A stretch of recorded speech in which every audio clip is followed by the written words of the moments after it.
Kita beralih ke kabar lainnya pemirsa, saksi ahli hukum pidana Albert Aris dimintai keterangannya sebagai saksi dalam sidang lanjutan kasus pembunuhan Brigadir Yosua dengan terdakwa Richard Eliezer di Pengadilan Negeri Jakarta Selatan. Menurut Albert, perintah berdasarkan jabatan harus diuji secara proporsionalitas. Ia memberikan ilustrasi kasus yang dapat dimintai pertanggungjawaban pidana karena melaksanakan perintah.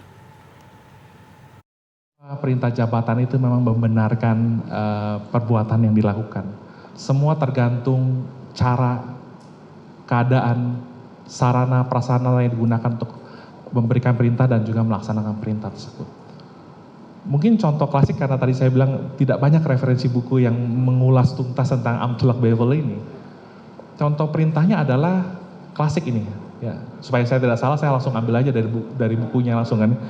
Itu Herzawinkel Suringa mengatakan, dan beberapa contoh lainnya itu mengatakan waktu itu ada keadaan darurat, jam malam diberlakukan.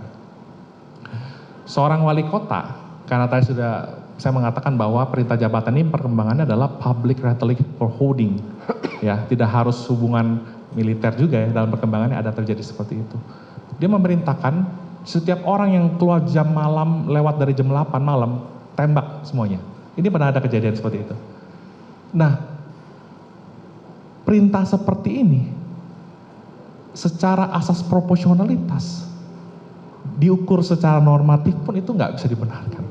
Mungkin dia saja mau beli susu untuk anaknya atau beli makanan, nggak ada alasan, pokoknya keluar tembak langsung gitu.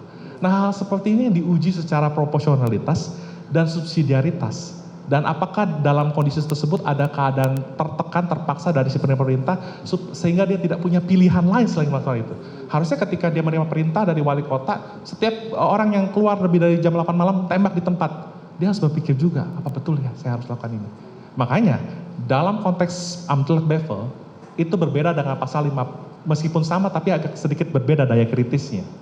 Ketika seorang melaksanakan tentang undang-undang menurut pasal 50, Wettelijk Voorschrift, orang itu nggak boleh bertanya lagi. Meskipun undang-undangnya dirasa tidak adil, dia harus lakukan gitu. Nggak boleh bertanya. Tapi memang dalam Amtulak Bevel, seseorang itu harus berpikir kritis.